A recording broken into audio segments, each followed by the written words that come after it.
From the Hype HQ studio in Chicago, Illinois, it's Startup Hype Man, the podcast. Hello, everyone. My name is Raj Nation, and I am the founder of Startup Hype Man. Fast-growing startups work with me because they want to become better storytellers.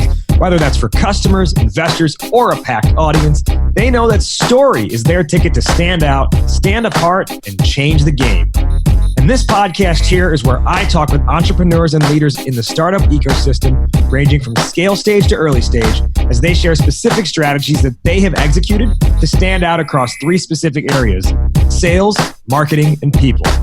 Before we begin today's episode, remember you can head to startuphypeman.com and subscribe to the newsletter that doesn't suck. You'll get new podcast episodes and timely reads written by me, but also helpful articles from around the web and a notice of upcoming pitch competitions. All right, let's dive in and hear how today's guest is changing the game.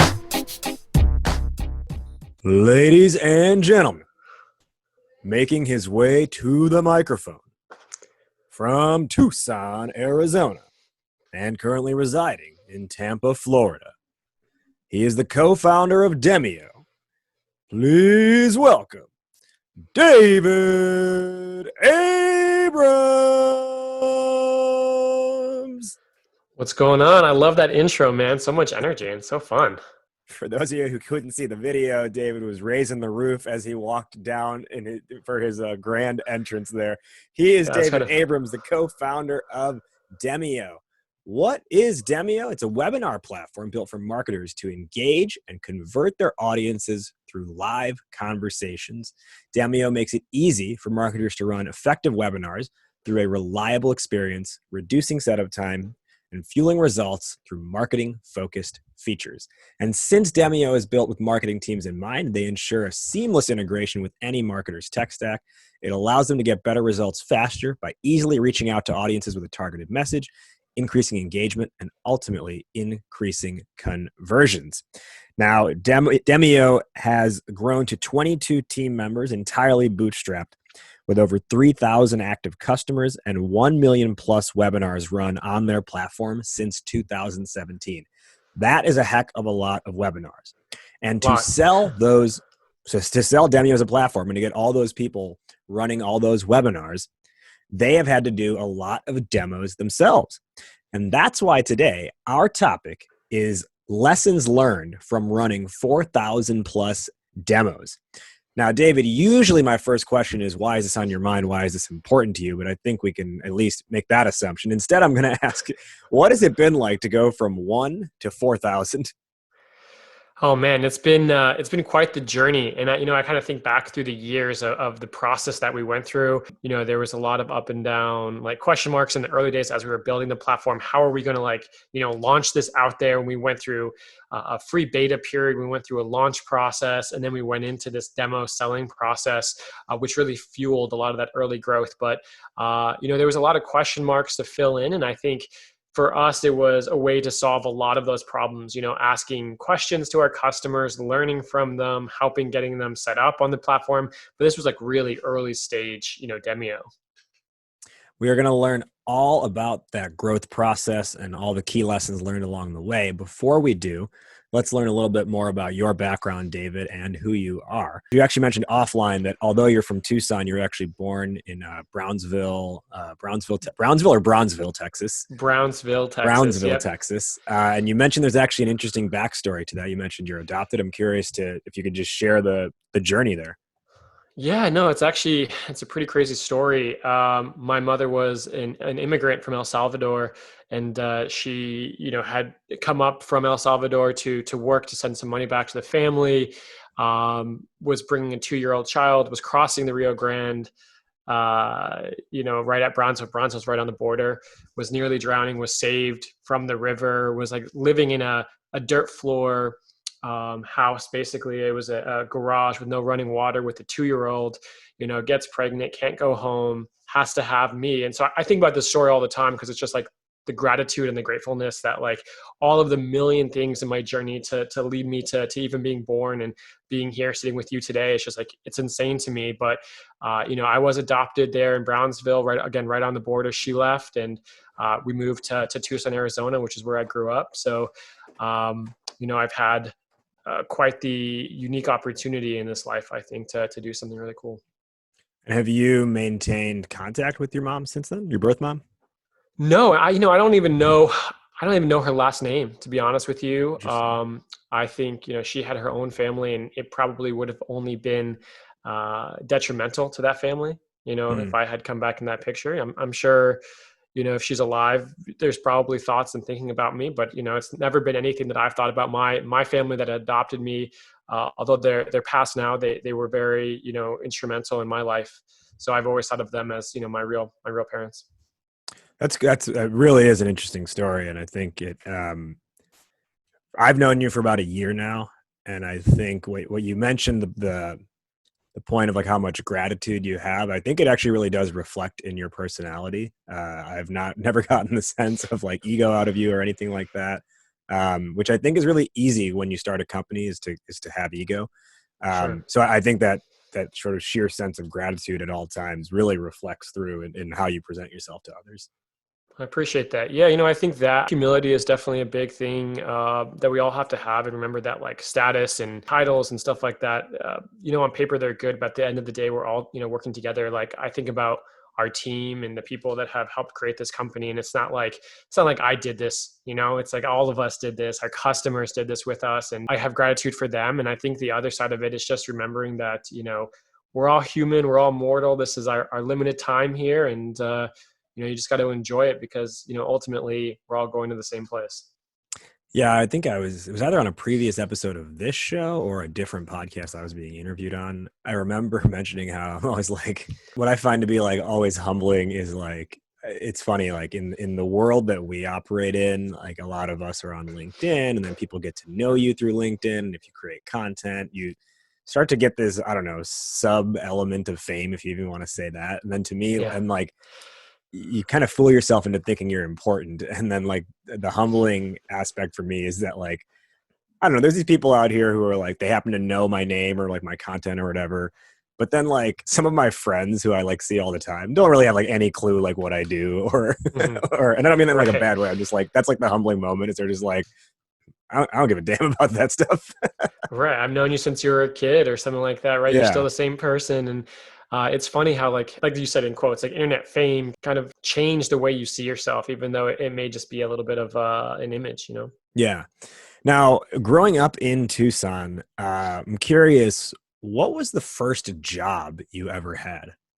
Yeah, I was a dishwasher at a bar. That was my first job in college. That's always humbling, right? Starting at the bottom, working my way up from there to a line, to a server, working through hospitality. I think hospitality is something that everyone should do at some point in their life, just because you learn so much about people and service and, how to just give a good experience. It's been something that I've brought from, my hospitality days, even in the early days of like, how can we give a good like service experience here? And I used to have an agency before Demio, and a lot of that came there too. It's like, how can we provide really good service? And I learned from the companies that I was working with in hospitality there. But yeah, I mean, technology came after college. But yeah, it's definitely started at the bottom. Well, and I think that idea of providing good service is very much embedded into Demio. I mean, when I read the Demio introduction there, it was entirely built around making a better experience for marketers. I could have read a bio on Demio that was about all the bells and whistles, but it was very much a bio built on how it can make a marketer's life easier through the service, quote unquote, provided via the product and the type of experience delivered. So on that note, can you talk through when did the idea of Demio first come to mind and how did it all get started? Yeah, so I think the idea was actually blossomed like end of 2014, early 2015. My co-founder Wyatt, who's been absolutely critical, instrumental through the whole process, like it wouldn't be without this company wouldn't be without him. So, a lot of gratitude for him and his part in this journey. But realistically, we're both coming from marketing backgrounds. We find a problem where he's trying to run his SEO business. I'm running an agency. We're utilizing webinars to do these things. Webinars become that critical piece of this marketing process that we're building. But the problem is that the technology that we're using doesn't connect well, doesn't integrate, isn't built for marketing, doesn't have the analytics we need. It's crashing. There's technical problems. And so our pain point was there. We were able to look in the marketplace itself to our network, to other people in groups and stuff like that. Everyone's complaining about the platforms out there. So we look at it as, okay, we can solve our own pain as well as go out there and solve this for other people.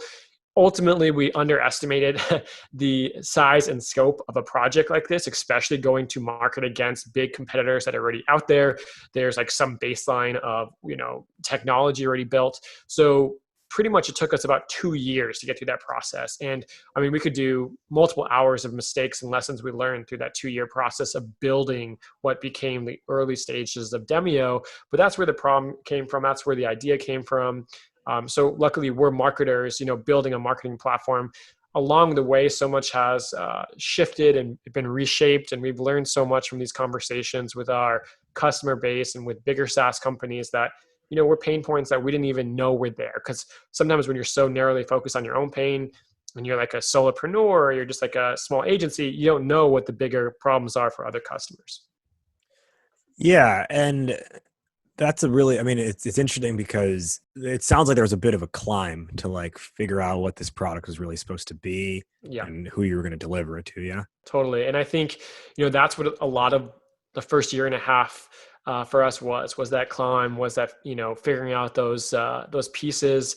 A lot of spent money on areas that we could have done better. I mean, I think if we were to go back and do this again, there would be, so much that we would redo. But that's everyone's journey, right? Like it's so easy to look back and see everything clearly when you look back. But I think the biggest thing that I always mention to Wyatt, to my co-founder, is like, man, through all of that, through everything that we learned and all the mistakes that we look back on, like we still made it here and we're still like going forward with a great product, great customer base. Like we're still learning. So it's like, that's the only thing that you can really bank on is learn from those lessons. When it's hard, you just keep moving forward and you just learn and you just adapt to that. Yeah. Now, this takes us into our primary topic today, which is lessons learned from doing 4,000 plus demos, which is, no small feat to even run that many demos. If you take us back to, sort of that time period you were just speaking about versus now, how was Demio originally being sold? Was it even a demo? And what would you say are like the major differences versus now?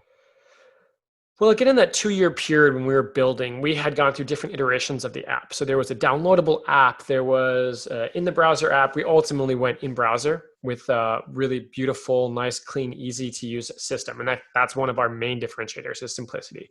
But in the beginning, we were doing a lot of like early sales demos, just getting validation and feedback from customers. So everything was sold through a demo. We brought up about $2,000 in MRR in the very early days, I think in 2017. And then we decided to change to go back to the browser. So we had to refund everyone. We closed off all the sales. It was a really tough decision. We go back to development, rebuilt it to the way it is now. We went into a beta process. And from that beta process, we were doing like activation demos. So that became part of that kind of workflow, getting people into the product to see if we can get them going. Then we went into a 7-day launch where we launched discounted annuals. There was no demos being sold for that because it was like an affiliate-based launch. But what we did do is we did like one-on-one activation demos afterwards.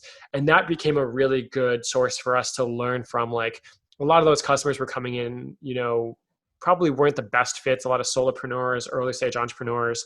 And so we were like kind of activating them, talking about the platform. And it really gave us some understanding that we may need to get on the phone and start selling this stuff. Like we may need to do demos with people to figure out like, what is different with Demio? Why this platform over another platform? So that became kind of the lead source for like, maybe we should have a trial option out there. But we did at that time we were doing like a credit card required trial. And then also for people who were interested, but were kind of afraid to take or put in their credit card, a demo option. And what happened is that became a very long day for us. We were doing like, 10, sometimes 12, 15 demos a day. But, it was a real big grind in the early beginnings of this journey. We're a 4-person team. We're doing support. We're doing, marketing, sales, product, operations, like everything, right? And you add on to that like 15 demos a day. So it was definitely a lot. It was definitely a ton of energy, a ton of grind. I remember doing demos and support at the same time. So I'm like talking, selling, and chatting and intercom all at the same time. So it definitely became a big process. I think as it went on over the months, our energy definitely started to fade. Our ability to do what started to fade. But at the end of the day, we would just wake up every day and be like, this is what's going to build our MRR. And it did. Every month we were able to sell. We did some pretty cool things on there. We offered free month if you signed up on the call within like an hour or two of the call. So a way to like have scarcity and drive the close right there on the call. We offered a discount if you like just join the call. So ways to get our show up rates higher. We did like pre-video follow-ups and post demo follow-ups based on the different actions and pathways they took. So we really try to just like operationally like make it as seamless as possible, but it really did just drive our MRR up until we got to a place where we could then afford to just be like pure self-serve. Along the way, we realized that we were just keeping this so open-ended that we had so many demos coming in that it was going to everyone. And we have a good problem with our product, which is that it serves everyone. And that was kind of the big lesson along the way, was that we were marketing Demio as just a marketing webinar platform. There was no like specific market that we were going after. It was just like, it was marketing webinar platform, but you didn't have a for blank at the end of that sentence. Exactly. Right. And I remember we sat down one day at one of our meetings. We meet like every week we sit down and meet about stuff. And we're just like, what is that for blank? Like, what is that thing? And so we had to go out and continue these conversations with our customers. We, did paid surveys. We, got on calls with our best customers and our worst customers. And we just got like a good segment. And we really saw a great segment being SaaS companies, mid-market SaaS companies, which is now our target ICP who are actively working on bringing in because of the use cases and the problems that they face. So as we found that out, we then started to filter that demo process down to certain demographic types that we thought would contain that ICP. That then filtered down even more to what it is now. And we have personalization on Demio where only, I guess, Clearbit revealed companies that fit that ICP breakdown get access to even get a demo. So we'll only do maybe about 7 demos a week now. But at this point, they are very targeted. We have almost hyper qualified, 100% show up rates, very good closes. We don't do hard sales on them. It's just like we walk through, we answer your questions, we validate product features that are coming out. We learn about things that are important for that ICP to put on our roadmap and prioritize in the future. And ultimately, we can kind of help them activate and make sure that this is going to be a good fit for them moving forward. That's an interesting transition. And I think especially in narrowing down, who's the ICP within all this. I've told this story, I'm sure, on past episodes here, but my first business with my co-founder and I of that, the downfall of it was we couldn't figure out the for whom part of that sentence. Yeah. And we had like 3 or 4 different target audiences, but we were trying to sell the same product to all those audiences, which made it impossible to even like create the right landing page, Yeah. And it wasn't as ubiquitous enough as like a banking app or like, I guess like a general like consumer facing thing. It wasn't like as ubiquitous as that where you could get away with not putting the for whom. It was just, we saw we were getting some interest from 3 or 4 different markets. And instead of picking one, we kept being like, but if we pick one, then we shoo away these others and then we're giving up on that audience. Should we be doing that? And that was always our big struggle, but that ultimately was one of the reasons that we couldn't really get it off the ground. Because it's just really hard to make decisions when you're trying to make decisions on behalf of 4 target audiences.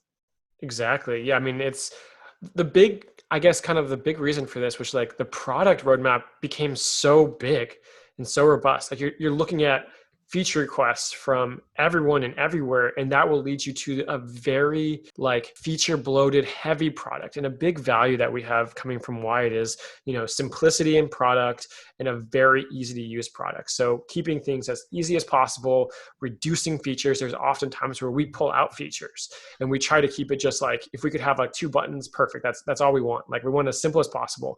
And I think that really became a big catalyst in this conversation. It's like, how do you do that with all of these markets? Now, I would be remiss to say like our only customers are SaaS companies. That's absolutely not true. I think it's a percentage of our customer base that we're going to continue to focus on so we can build features and functions for them so that we can do like marketing language for them. But we have flywheels built in these other niches. We have a lot of word of mouth happening in them. We have a great product that still serves a solopreneur. We have a great product that still serves the consultant, an enterprise company, an education company. So we get signups, we get trials for those companies all day long. They convert, and they're big customers of ours. They're some of our best customers. But for us as a platform moving forward, we're going to have to continue to like just hone in for our messaging for our product in that direction. And a lot of those features and functions that we're building for will ultimately still serve other people, but we just want to do it in our way so that our lens is focused on them.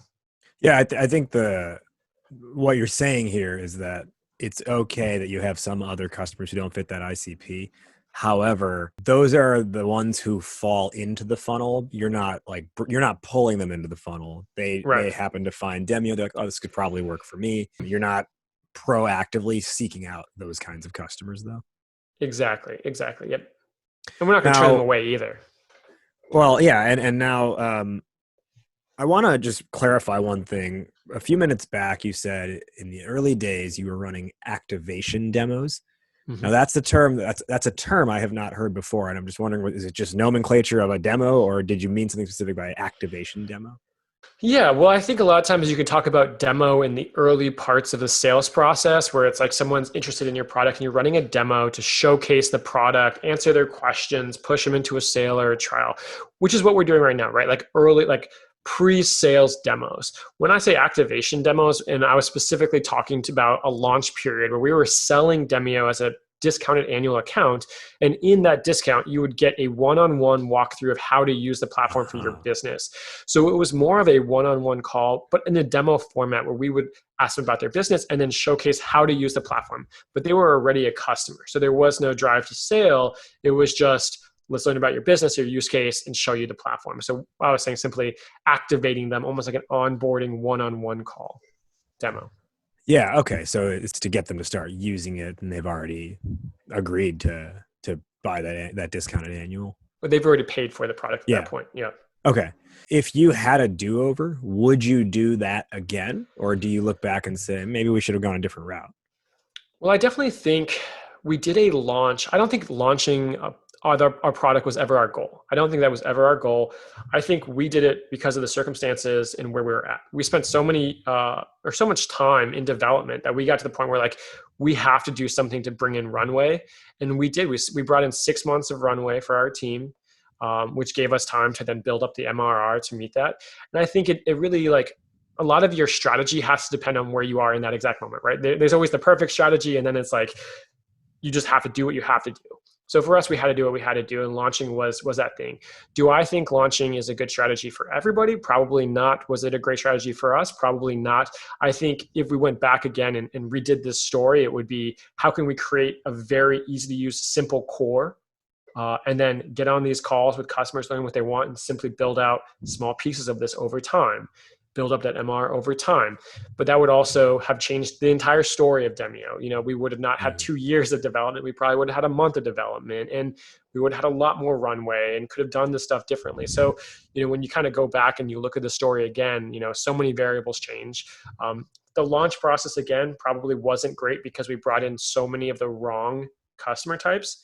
Looking back now, it's like, yeah, we brought in a lot of solopreneurs, early stage startups that like, maybe weren't utilizing Demio that much. So like activation usage wasn't really high, which is always good when you're first starting, right? In early stages, like to get a lot of like high usage users in so you can see what's working, what's not working, all that kind of stuff. So we kind of lost a lot of those early feedback loops, which is why we had to go push onto these sales demos so heavily. We've talked about the customer base. We've talked about some product changes. I want to get into some team learnings next. But before I do that, I just want to take a step back and let our listeners know about our show's partner, which is Sales Hacker. So David and I are having a conversation right now about how Demio is sold, which because as a SaaS company, to make money, or as any company, they have to sell their product. So that means if you're listening to this show, you are in some way involved in selling your product. And that means you should be part of the Sales Hacker community. It is the world's largest and smartest forward-thinking community for B2B professionals. It is 135,000 members strong, which means whether you're the CEO, the head of sales, the sales rep, the account executive, even the marketer, Sales Hacker is going to help you get better at your job with things like podcasts, articles, webinars, and research from actual sales experts and practitioners, including moi. Every now and then I'm a contributor on Sales Hacker. And they've also just launched something really cool on their site to make it even more engaging and interactive, which is a discussion feature.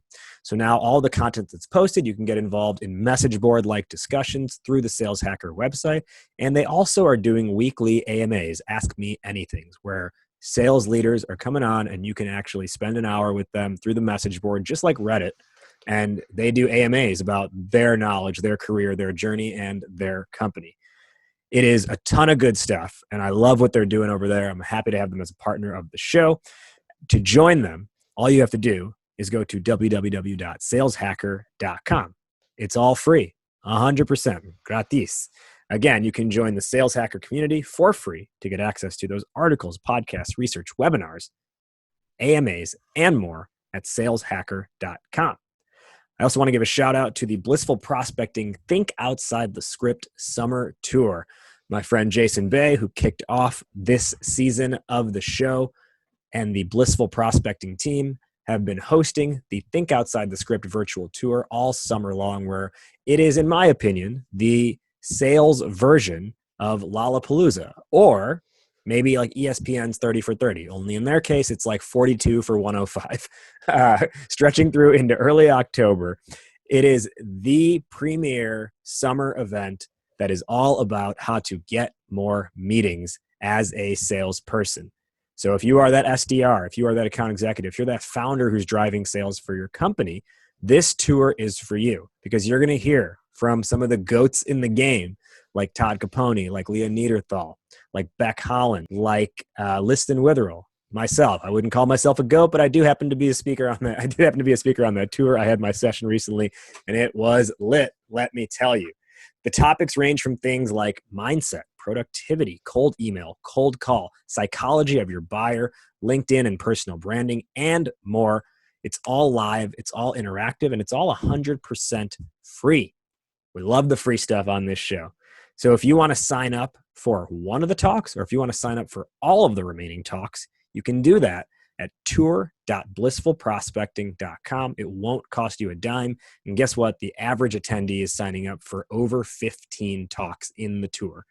Tour.blissfulprospecting.com. Today on Startup Hype Man, the podcast, we are here with David Abrams, the co-founder of Demio, and we are peeling back the onion on the lessons learned from their team running 4,000 plus demos. Now, David, I mentioned we've talked about lessons learned about the customer base, lessons learned about the product along the way. I want to talk about lessons learned about your company itself, your team. I would imagine at first it was you and your co-founder Wyatt just doing the whole thing.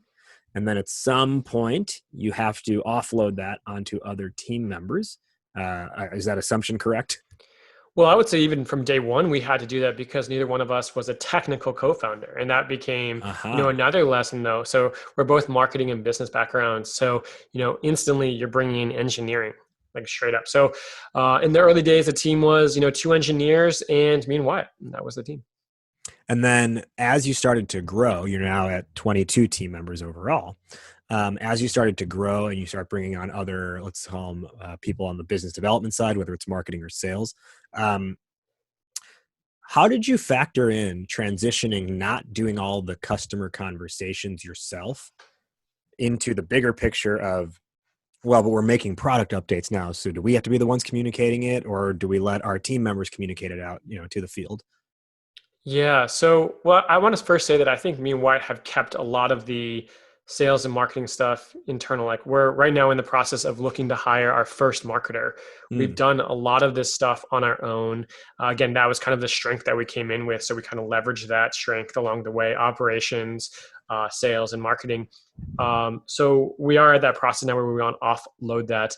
Most of the hires have gone into engineering, have gone into support. We've talked about service earlier and what that means. We have 12 people on our team that are in the support team itself, which is a huge percentage of our team, right? Our team staff. But we do have 24-hour-a-day live chat support. We try to answer everyone within 2 minutes. We understand the importance of like having someone there and great support teams being there, standing by. Like we always looked at companies that did great support. We're like, we want to be like that. We want to have great service. And pretty much all the testimonials and feedback that we get come back to like, not only is the product easy to use, but there's always someone there standing by and they feel supported. And that's just like a great part of our word of mouth, part of our business differentiator. And I think that's been a huge win for us. So we do have some people that transition into product. We do have 2 product people along with Wyatt, who is really now our chief product officer. And, we've really got to the point where, well, I guess part of our leadership style is when you step into a role, we'll give you the responsibility to take that stuff on. But of course, we want to make sure that you have the ability to articulate our brand voice and language and all that stuff. So once you kind of understand that and are able to do that, we'll give you free reign to send out messages, be the voice and tone, like be that person. So, I think of Bethany in our education department doing webinars, getting on calls with customers, doing, onboarding webinars, doing partnership webinars.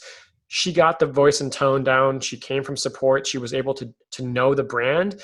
And then we gave her free reign to do it because we trusted her. I think trust is such a big part of our team culture. In that, unless you need something, we kind of give you the opportunity to do it on your own. And then you can come to us as you need for help. But so much of that is also like looking at their values and understanding who they are, when you're hiring them and stuff like that. So we do try to take a little bit more time in our hiring process to make sure we understand, your goals, your values, who you are, what you want, how to maybe push you and drive you along the way in that career. Well, so if the emphasis on the hiring has really been on like support and you mentioned education as well, I would bucket that all as like Department of Customer Success. Yeah. Yep. Exactly. What a lot of companies run into is the pre-sale is poorly aligned with customer success.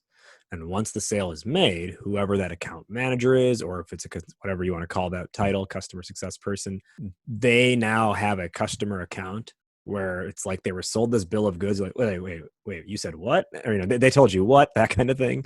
Mm-hmm. Where, what they thought they were getting is necessarily what they are getting, or they have to like play catch up on, on what was said on the pre-sale. And it can cause a lot of friction, ultimately lead to a lot of churn because expectations aren't met. Yep. What lessons have you learned from running all these demos on how to best set up your customer for success by setting your team up for success?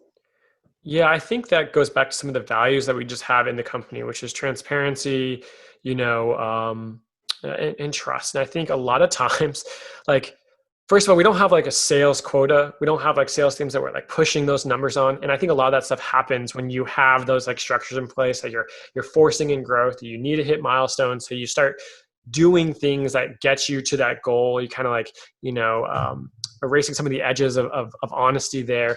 But for us, it's always been like, we can, if this platform doesn't fit the needs that you have, we can recommend other platforms that we think might even suit you better. Like the honesty and transparency there is like, here's what our platform can do. Here's what we're good for. And a lot of times on these sales demos, what I actually will do is just sit down and be like, tell me a little bit about your business, what you're looking to do with webinars. What are some features or functions that I can show you here that you're curious about, you didn't see correctly on the website? A lot of it's more just about breaking through that transparency, building that trust, showcasing maybe how they can use it for the use case that they're looking for. And just trying to build that relationship on just a foundation of like, this is our product. Our product is exactly what it's going to be. I'm not going to sell you on anything crazy. Try it, take it for a test run. We can extend that trial if you need to.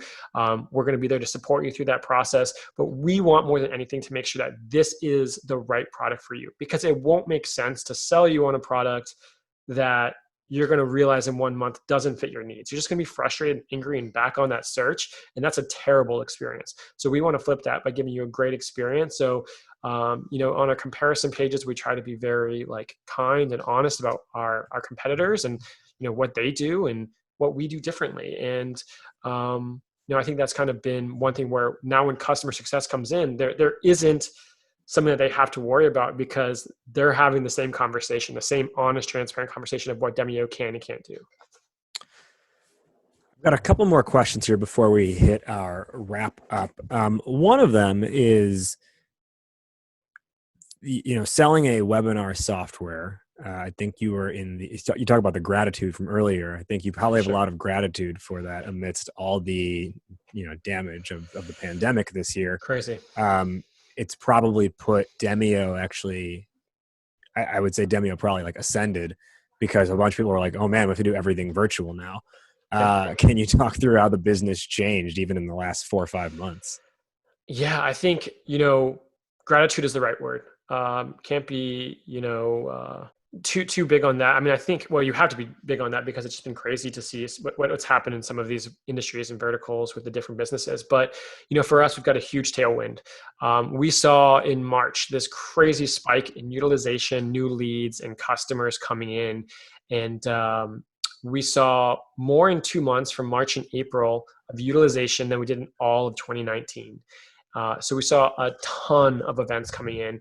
We've utilized more in the past 6 months. I think our entire, 3 years of being actively live. So we basically 8 times utilization, so utilization went up 8 times. And then we basically about tripled our business size in that 6 months. So it's been, a definite big spike. We're still growing. We're on a very good trajectory. But I think the big thing that's been nice is that, we've got really good word of mouth coming from that. A lot of new customers and industries that have found us.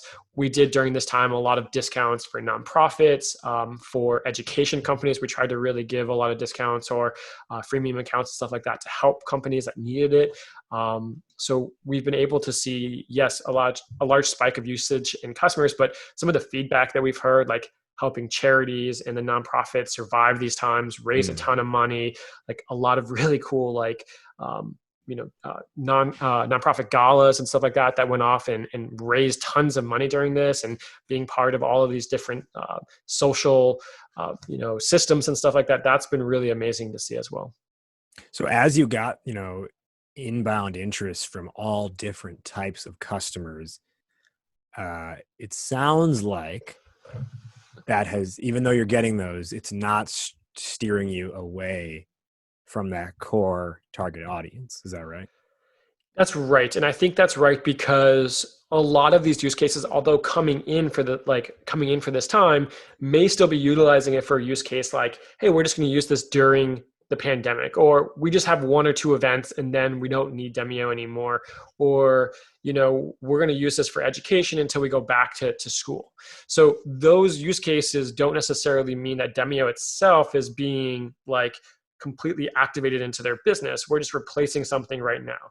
So for us, our target market is still about going into a mid-market SaaS company where Demio can be utilized for the education team to do onboarding webinars, for the sales team to do, daily sales demos, for your marketing team to do large lead generation webinars, for your demand gen team to do, demand generation webinars, where all of a sudden Demio's value and use cases extend beyond just a singular focus or a singular use case. And that's really why we found that market to be where we wanted to go, because we saw so much value extension that we could do and so much value alignment with those teams. And those ones have historically stayed with us the longest, utilized us the most, got the most value out of us.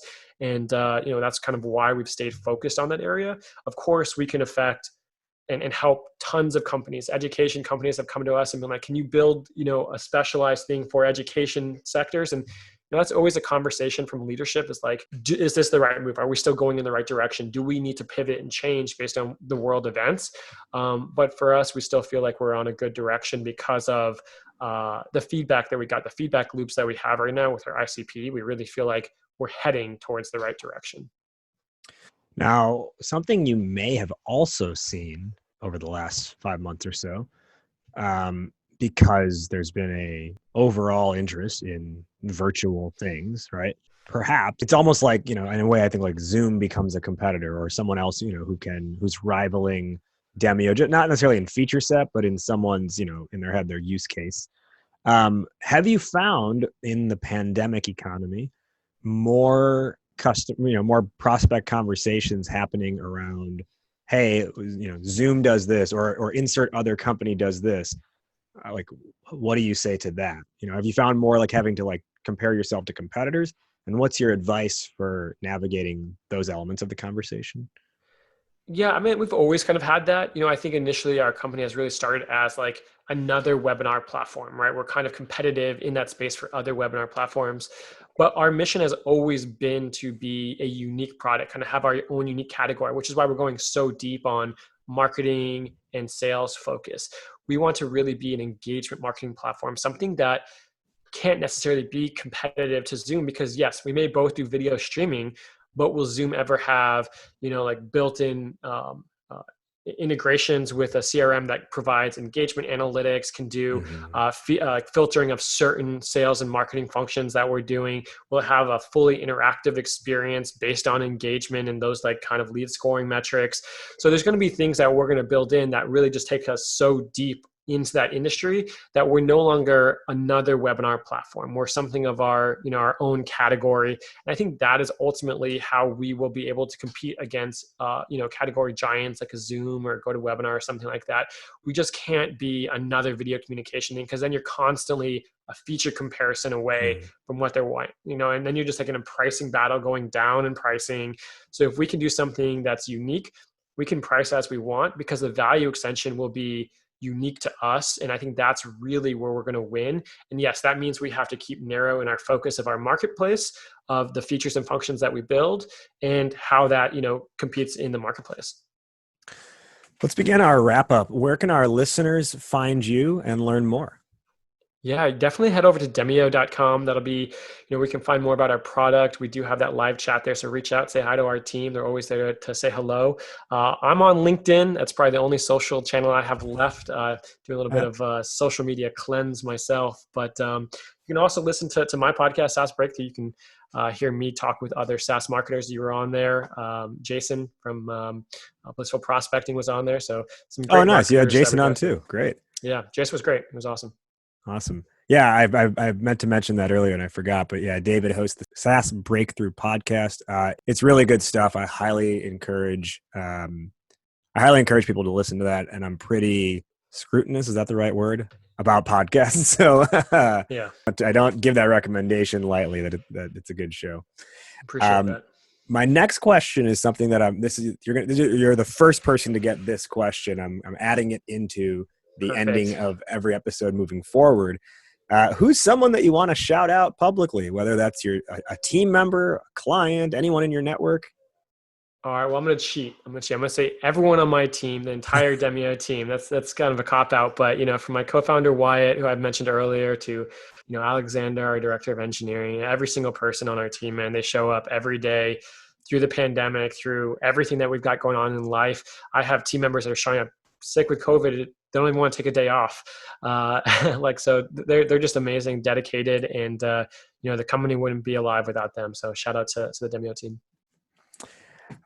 We will now, to close out, each give our top 1 or 2 lessons or takeaways based on our discussion today for the listening audience. I'll go first and I'll toss it to you. Topic today was lessons learned from 4,000 plus demos. I think the biggest thing that I pulled from our conversation, amongst all the nuggets, was towards the end there, but you also touched on it in the beginning.